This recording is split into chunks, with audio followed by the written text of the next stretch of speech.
మన్మయా మాముపాశ్రితాః బహవో జ్ఞానతపసా పూతా మద్భావమాగతాః. పూత అంటే పవిత్రత పొందుతారు. పవిత్రత, నీ మనస్సు పవిత్రంగా లేనప్పుడు, అపవిత్రంగా ఉన్నప్పుడు పవిత్రమైనటువంటి జ్ఞానం ఎట్లా వస్తుంది? నా మనస్సు పవిత్రంగా లేదని ఎలా తెలుసుకోవాలి సార్? సెల్ఫ్ చెక్ ఉంది దాన్ని. ఏ డాక్టర్ దగ్గరికి, ఎవరి దగ్గరికి వెళ్ళక్కర్లా, సైకాలజిస్ట్ దగ్గరికి పోవాలా. నీకు భయంగా ఉందా? నీకు కోపం ఎక్కువ వస్తుందా? నీకు ప్రతిదాని మీద ఎక్కువగా రాగం, మమకారం ఉందా అంటే నీకు పవిత్రత తగ్గిపోతుంది. గుర్తుపెట్టుకో. If you can win over these evil qualities, వీత, if you can victory, దాని మీద నువ్వు అధిగమించగలిగితే అప్పుడు ఏమవుతుంది? నువ్వు అప్పుడు మాముపాశ్రితాః, నన్ను ఆశ్రయిస్తావు. మనం భగవంతుడిని ఆశ్రయిస్తేనే భగవత్ లక్షణం మనకు వస్తాం, అంతే కదండి. భగవంతుడిని శ్రీకృష్ణ యదుభూషణ నరసఖ శృంగార రత్నాకర లోకద్రోహి నరేంద్ర వంశ దహన లోకేశ్వర దేవతానీక బ్రాహ్మణ గోగణార్తిహరణ నిర్వాణ సంధాయక నీకున్మృక్యద దృంపవే భవలతల్ నిత్యానుకంపానిధి. నీకున్మృక్యద దృంపవే భవలతల్ నిత్యానుకంపానిధి. ఇది మనం అందరూ చేస్తుంది. ఈ పద్యం ఎవరి చేతి చెప్పించారంటే పోతన గారు, మన పుణ్యఫలం పోతన గారు, బమ్మెర పోతన గారు. ఇది కుంతీదేవి కృష్ణుణ్ణి ప్రార్థించినటువంటి మొట్టమొదటి భాగవతంలో వచ్చే శ్లోకం ఇది. శ్రీకృష్ణ యదుభూషణ నరసక అన్ని యాక్టివ్ చెప్పి ఆఖరికి మనకు కావాల్సింది కూడా పెట్టింది. నీకున్ముఖ్యద దృంపవే భవలతల్ నిత్యానుకంపానిధి. మాం ఉపాశ్రిత్య అంటే దాని లక్షణం అదనమాట. భాగవతం రాసినటువంటి బమ్మెర పోతన గారు భగవద్గీతను కూడా బాగా అధ్యయనం చేసి మా తెలుగు వాళ్ళు, మనకంతా సెల్ఫిష్, మనం ఎక్కువ మనల్ని మనం బాగా కాపాడుకుంటాం కదా, మా తెలుగు వాళ్ళు ఇవి సంస్కృత భారతం చదవలేరేనో అని చెప్పి కమ్మని తేట తెలుగు నుడికారములు పెట్టి బాల రసాల సాలనవ పల్లవ కోమల కావ్య కన్యకు కూడలకిచ్చి ఆ పడుపు కూడు భుజించుట కంటే. ఎంత బాగా చెప్పాడండి ఆయన. ఏం చెప్తున్నాడు? భాగవతం ఆయన ఉపాశ్రితాః, ఆశ్రయించాడు. ఎలా ఉందంటే, నా ఏం ఇమ్మనుజేశ్వరాధములకిచ్చి పురంబులు వాహనంబులు సొమ్ములు కొన్ని పుచ్చుకొని సొక్కి శరీరము బాసి తాలుచే సమ్మెటవాటులంపడక సమ్మతి శ్రీహరికిచ్చి చెప్పే ఈ బమ్మెర పోతరాజొకడు భాగవతంబు జగద్హితంబుగన్. తప్పట్లు కొట్టచ్చు మన పోతం రాజుకి. ఎంత రాసుకున్నాడండి ఆయన. ఏమంటున్నాడు ఆయన? వాటిని ఏం శ్రీ కైవల్య పదంబు చేరుటకునై, కైవల్యం కోసం అంటే దేహభ్రాంతిని వదిలి నాలో ఉండేటటువంటి పరమాత్మ స్వరూపాన్ని నేను అవగతం చేసుకొని ఆ బ్రాహ్మీ స్థితిని చేరడం కోసం నేను భాగవతం రాస్తున్నాను. ఇది ఎవరికి సమర్పిస్తాను? సమ్మతి శ్రీహరికిచ్చే చెప్పని బమ్మెర పోతరాజొకడు భాగవతంబు, నువ్వు చేసే పని నీకు ఉపయోగపడాలి, సమాజానికి ఉపయోగపడాలి అని జగద్హితంబుగన్ అని అంటాడు. నాకు ఉపయోగం, సమాజానికి. భగవద్గీత చెప్పింది అదే కదా, నీకు ఉపయోగపడే సమాజానికి ఉపయోగపడే పని చేయి, సమాజానికి ఉపయోగపడే నీకు ఉపయోగపడుతుంది. ఎంత అద్భుతం. మాముపాశ్రితాః అనే దానికి ఆ రెండు పద్యాలు భాగవతంలో మీకు జోడించి మీకు చెప్పాను. వీతరాగ భయ క్రోధ, అది ఇంపార్టెంట్. అదే అష్టాక్షరి మంత్రం. లెక్క పెట్టండి. వీత రాగ భయ క్రోధ 8 సరిపోయినాయి. అప్పుడప్పుడు మనం ఖాళీగా కూర్చున్నప్పుడు ఈ ఓం నమో నారాయణ కాదు, ముందు ఓం నమో నారాయణ అది నువ్వు సిద్ధించాలంటే ముందు వీత రాగ భయ క్రోధ. విష్ణు సహస్రనామం చదువుతాడు, ఎవరు రాగానే కయ్యమని లేస్తాడు. ఏం లాభం? నువ్వు కోపాన్ని నువ్వు లలిత సహస్రనామం చదువుతారు, అందరి మీద చాడీలు చెప్తుంటారు, అసూయగా ఉంటారు. ఏం లాభం నీకు? There is no use. Bhagavad Gita అది చెప్తుంది, reform yourself first of all. నీ లోపల ఆలోచనల్ని, నీ చైతన్యాన్ని నువ్వు చక్కగా చూడాలి అని అంటే లాంతరు ఉండేది మాకు చిన్నప్పుడు, కిరసనాయిలు, కరెంట్ లేదు, కిరసనాయిలు పోసి ఒత్తి దాన్ని ఇచ్చేసి ఆ లాంతరు చిమ్నీ ఉంటుంది కదా, అది బూడితో తుడిచిపెట్టి దాని ముందు చాపేసి కూర్చొని చదివేవాళ్ళం మేము. అయితే ఈ వెలుగుతూ ఉన్నప్పుడు ఏమవుతుందంటే ఆ ఒత్తి ఆ లాంతరికి మసి పుడుతుంది. ఆ మసి ఎక్కువ అయినప్పుడు ఏమవుతుంది, లాంతర్లో దీపం జ్యోతి కనపడదు. ఈ మసే మన అజ్ఞానము, అవిద్య, మన అనవసరమైనటువంటి మన విషయ వాసనల్ని బాగా మసిని తయారు చేస్తున్నాం.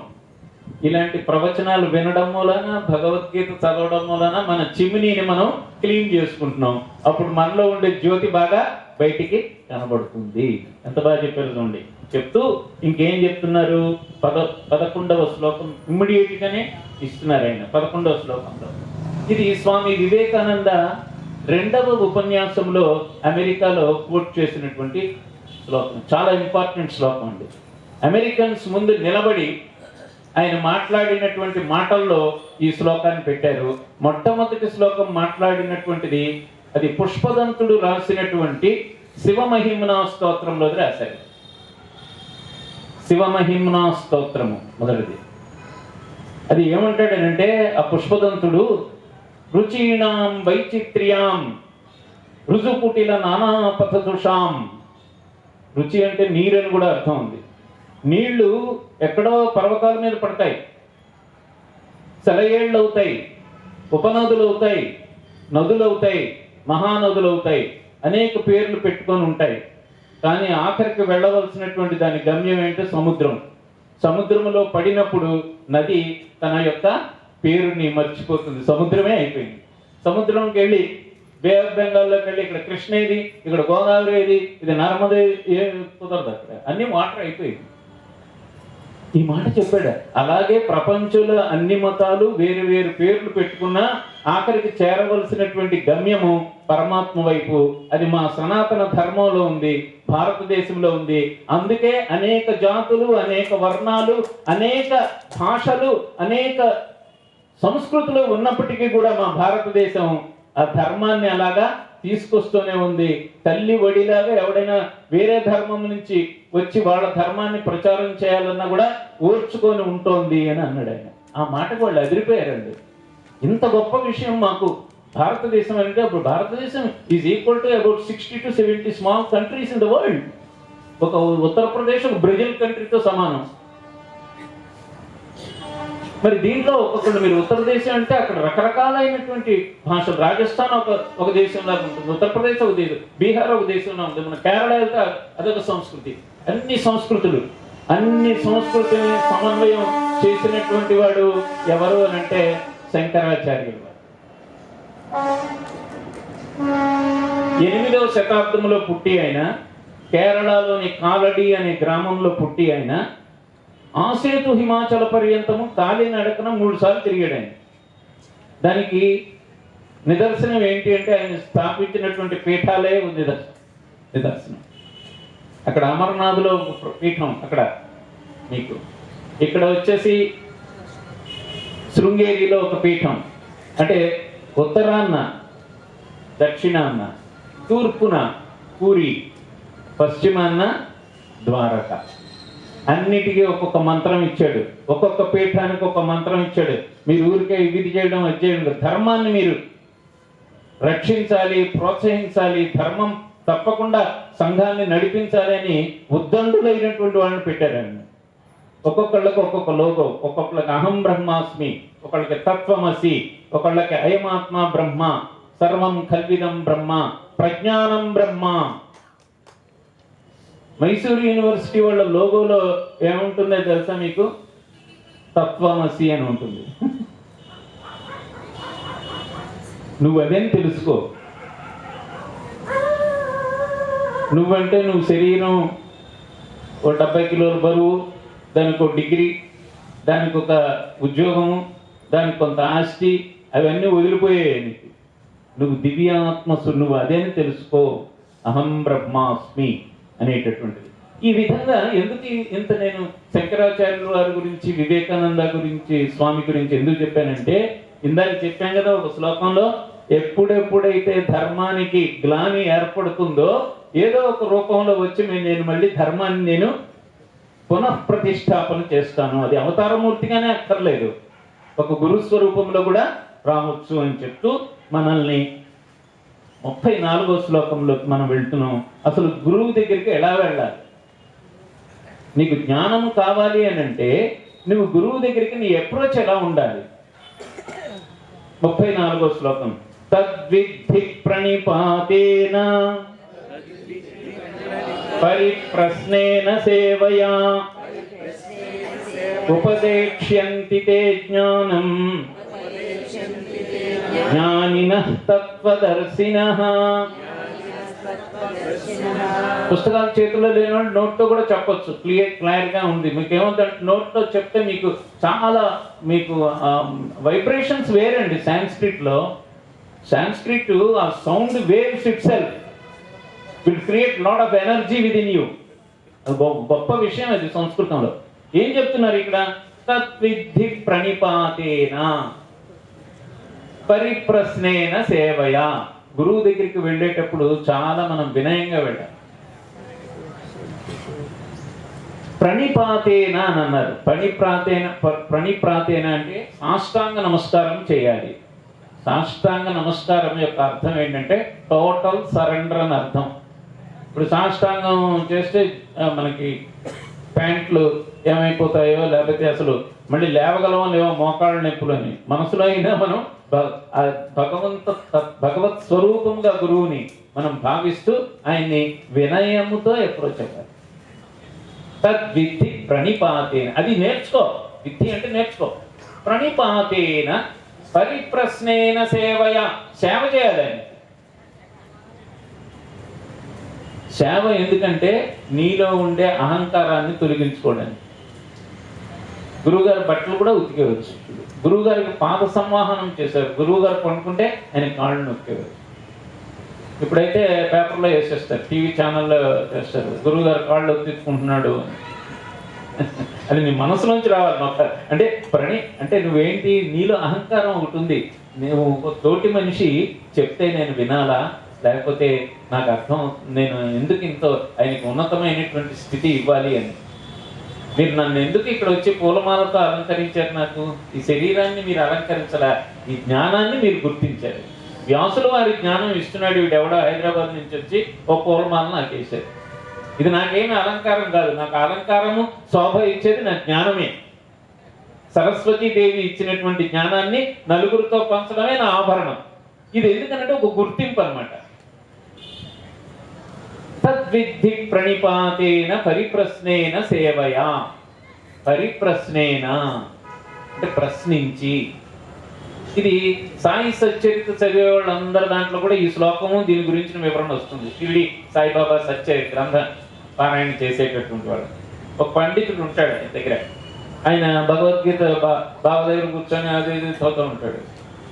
ఈ శ్లోకం వచ్చింది. తద్విద్ధి ప్రణిపాతేన పరిప్రశ్నేన సేవయా ఉపయోజన.